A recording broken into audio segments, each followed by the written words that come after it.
네, 안녕하십니까. 이베스트증권에서 통신 미디어 쪽 담당하고 있는 김현용입니다. 오늘 말씀드릴 부분은 이제 SBS 다시 보기라는 자료를 기반으로 이제 말씀을 드릴 텐데요. 전반적으로 2017년 올해 한 해를 놓고 봤을 때 미디어 업종과 전체적인 업황 자체는 그렇게 밝지만은 않습니다. 왜냐하면 여전히 이제 중국 쪽 관련된 이슈들이 이제 해소가 되지 않은 가운데서 일단은 이제 실적이 나오는 종목과 그렇지 않은 종목들 간의 이제 차별화가 이제 굉장히 좀 가파르게 진행이 될 것으로 보고 있기 때문입니다.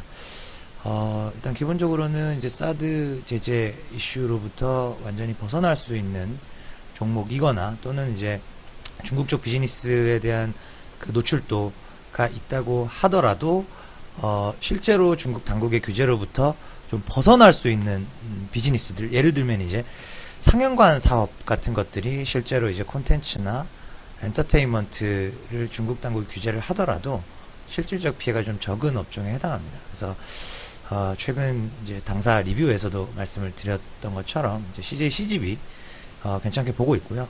그리고 이제 중국 쪽과는 사실 딱히 무관하면서도 사실상 이제 내수주로 볼 수 있는데 실적이 강하게 돌아서는 그런 컨셉으로 이제 CJ CGV와 더불어 미디어 업종 내에서 말씀드리고 있는 종목이 바로 이제 SBS입니다. 그래서 보통 이제 SBS 미디어 홀딩스, SBS 콘텐츠허브 이렇게 세 개 종목이 이제 떠오르실 텐데요.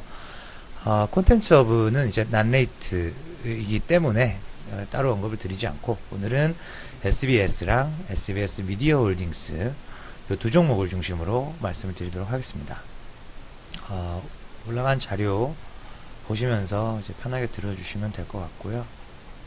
우선은 이제 방송 콘텐츠 전반적인 시장 상황을 보시면 일단은 이제 이 부분은 이제 넘어가도록 하고요. 일단은 6페이지에 그림 3번과 표 1번 봐주시면은 올해 전반적으로 봤을 때 이제 사업주별 콘텐츠 전략이 조금 다릅니다. 일단은 CJ 계열의 드라마 채널, 대표적으로 이제 TVN과 OCN이 있겠죠. 그래서 작년도에 CJ 계열 채널이 이제 거의 메이저 채널로 이제 시청률 입장에서도 좀 올라왔다라고 보여지고요.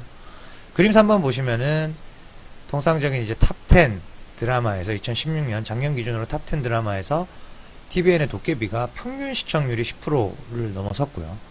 시그널도 사실 9% 정도니까 거의 10% 전후에 시청률이 나온 드라마가 케이블 쪽에서 2개나 있었다라는 거고요. 지상파도 보시면은 이제 말 그대로 이제 20% 이상 그 시청률이 평균적으로 나오는 드라마는 거의 없습니다. 딱 2개 정도밖에 없었고요.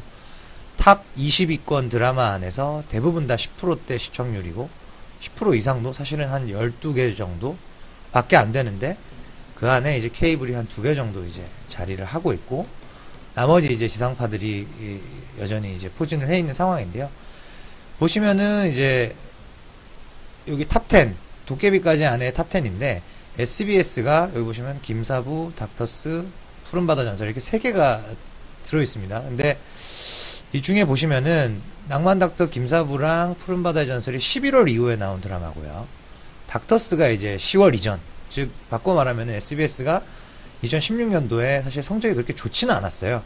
1월부터 10월까지는 닥터스 하나 있었고 연말이죠. 작년 연말께 들어오면서 낭만닥터 김사부 푸른바다의 전설이 가세하면서 화제성이나 시청률 측면에서 SBS 드라마가 좀 반등하는구나 하는 시그널이 나왔던 게 이제 작년 거의 말 깨다라고 보시면 되고, 그러면 위로 다시 표 1로 올라가셔서 보시면 SBS가 지금 방영 중인 게 이제 사임당 빛의 일기 하고요.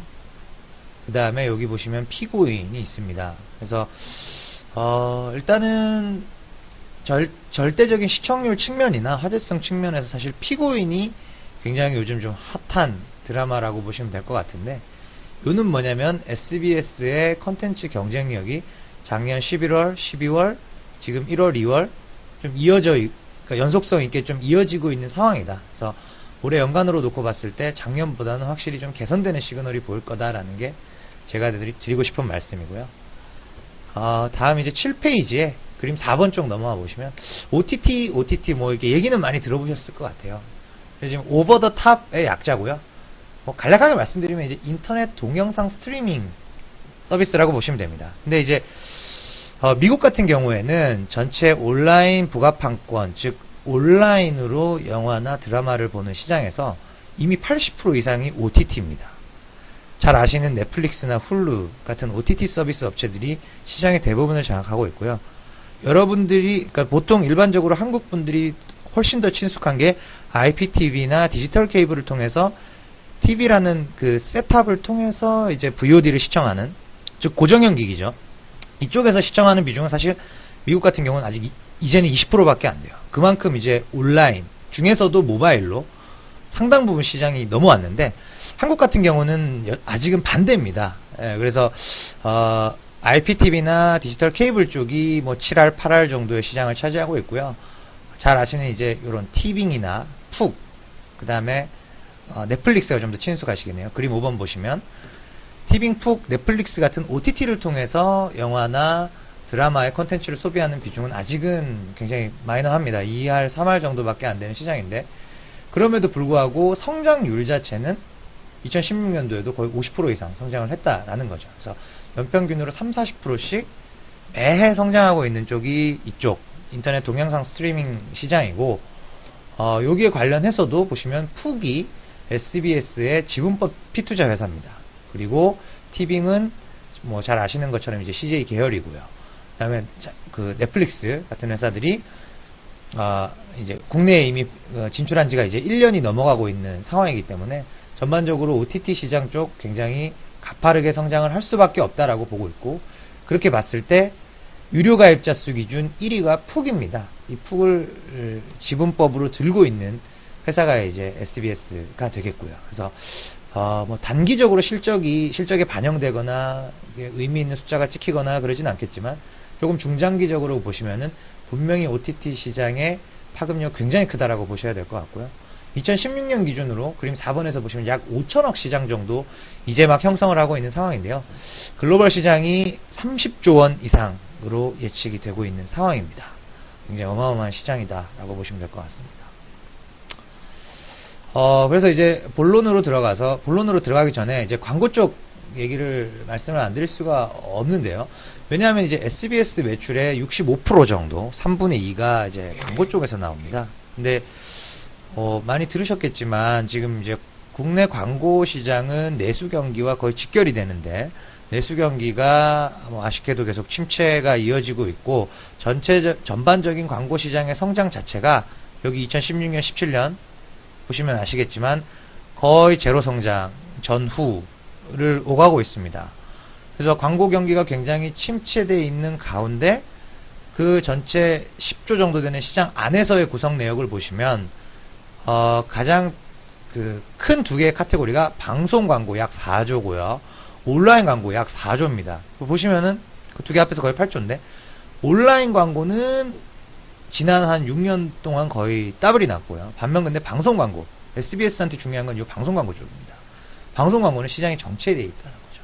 그래서 이 정체되어 있는 전체 아까 말씀드린 방송 광고 4조 중에서도 또 쪼개보시면 크게 두 개입니다. 지상파 쪽이랑 케이블 종편 사이드가 될 텐데, 지상파 쪽, 이게 SBS한테 중요한 시장이죠. 지상파 쪽은 2조에서 15년간 정체 내지는 소폭 감소, 굉장히 시장 상황이 안 좋다는 얘기를 이제 드리는 거고요. 케이블 종편은 역으로 5천억도 안 됐던 시장이 거의 1.6조, 7조, 거의 크로스오버가 일어났다라고 보는 견해가 이제 대다수고요. 그래서 방송 광고 전체 시장에서 지상파가 특히 2016년도 보시면 거의 10% 이상 빠져서 1.7조에 와 있고요. 케이블 종편 쪽은 많이 올라와서 지금 1.7조에 와 있는데, 여기서는 사실 이제 역발상이 필요한 시점인 것 같아요.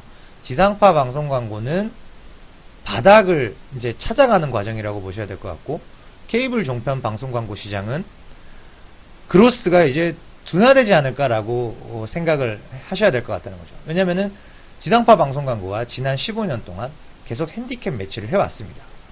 가상 광고도 그때 당시는 없었고, 중간 광고는 아직도 허용이 되지 않고 있는 그런 상황이고요.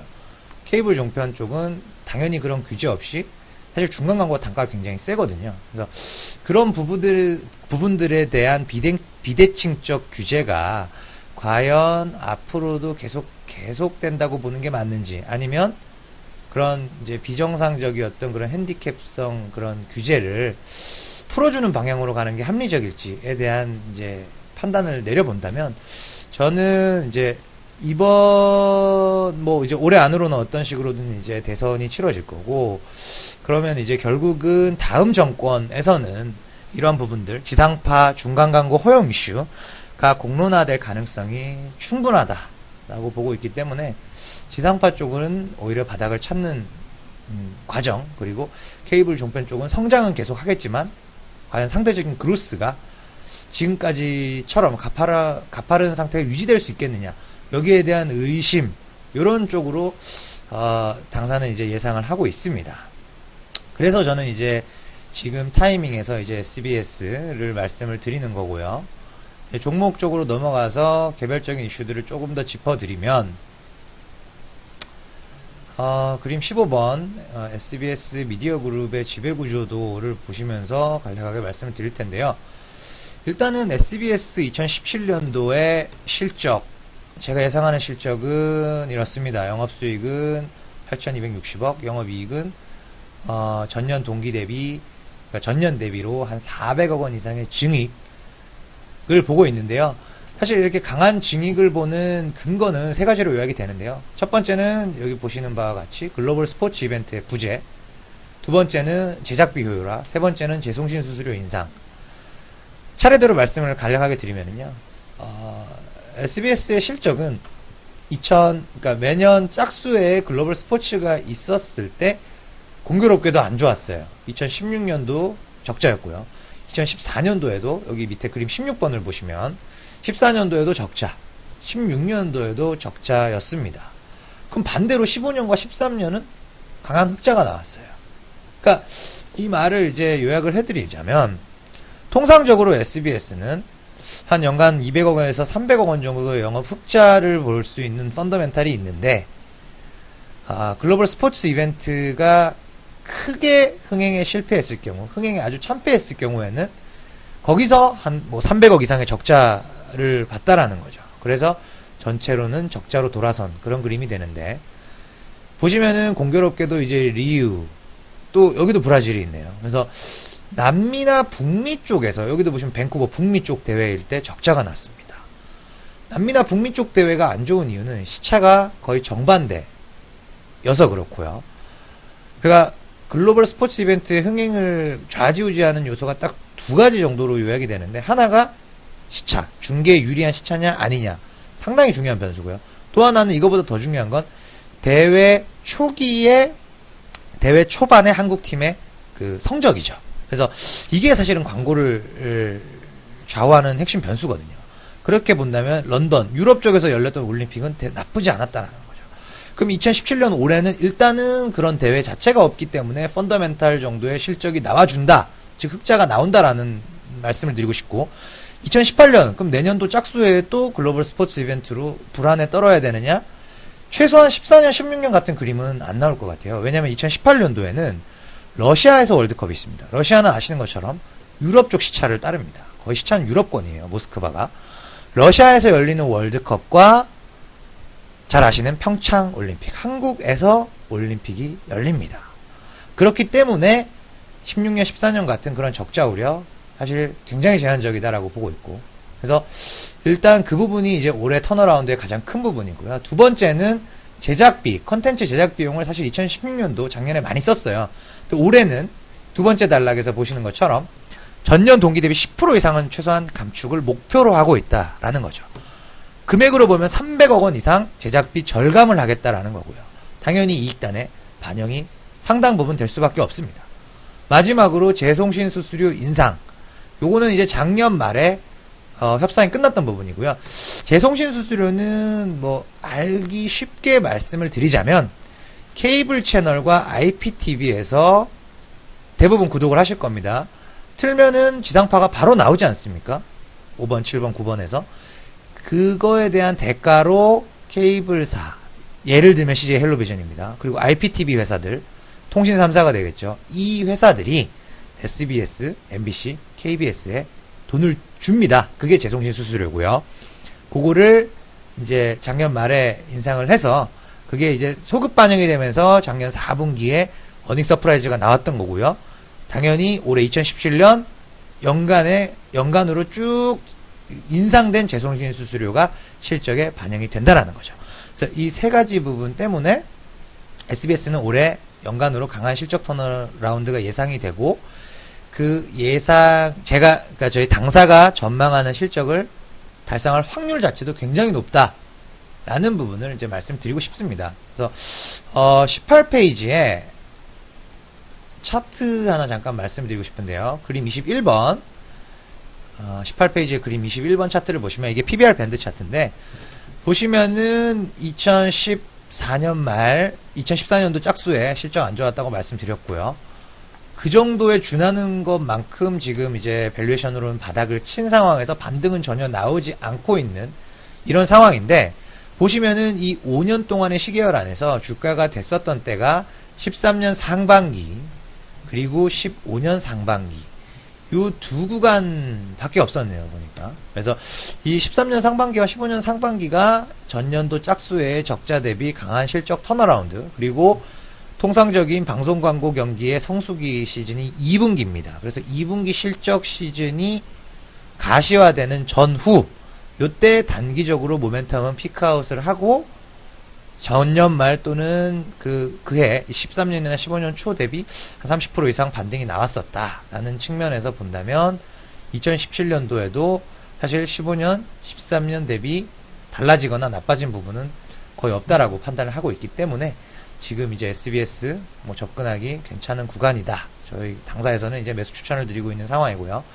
SBS 미디어홀딩스 관련해서 사실 방향성 크게 다르지 않습니다. 근데 다른 부분은 뭐냐면은 SBS랑 가장 다른 부분은 실적의 변동성이 좀 더 낮습니다. 예, 그만큼 이제 안정적인 실적을 가져간다라는 부분이고요. 또 하나는 자회사 하나를 이제 말씀을 드리고 싶은데요. SBS 쪽 보통 얘기를 하면은 성장성은 없는 게 아니냐. 예, 성장성과 관련된 얘기가 나왔을 때는 사실 이렇게 크게 말씀드릴 수 있는 포인트가 없었던 게 사실인데요. SBS 미디어홀딩스 산하에 미디어홀딩스가 50% 지분을 들고 있는 그림 23페이지에 그림 28번 보시면 스마트 미디어 랩이라는 회사가 있습니다. 이 회사 지분 50%를 들고 있고, 연결 실적은 아니지만 지분법으로 이익 반영이 50%가 되고 있는 회사인데요. 이 회사가 뭘 하냐면은 네이버 동영상 클립 또는 이제 카카오 TV에 붙는 이제 동영상단의 전후로 붙는 광고들, 이쪽을 이제 판매 대행을 하고 있어요. 그래서 보시면은 2015년도에 실질적으로 실적이 처음 나온 초의 년도였는데, 작년도에 거의 한 3배 이상의 성장이 나왔고, 이익단으로는 거의 한 4배, 5배 조금 안 되는 그 정도로 이제 순이익 그로스가 나오고 있는 이 자회사가 붙어 있다 라는 점이 이제, 그러니까 스마트 미디어 랩이 있다라는 점, 그 다음에 기본적으로 지주사 컨셉이기 때문에 실적의 안정성 훨씬 높고, 즉 변동성 훨씬 낮다라는 점이고요. 밸류에이션 멀티플 잠깐 비교를 해드리면 SBS 미디어 홀딩스는 여기 뒤에 차트를 보시면은요, 예, 25페이지에 그림 32번 보시면, 아까 이제 SBS 같은 경우에는 PBR이 지금 바닥을 치고 있는데 한 0.8배 수준, 0.7배에서 8배 수준에서 이제 좀 주가는 이제 바닥을 기고 있는 상황인 반면에, SBS 미디어홀딩스는 0.5배 수준입니다. 밸류에이션 메리트는 조금 더 크다라고 보셔야 될 것 같고요.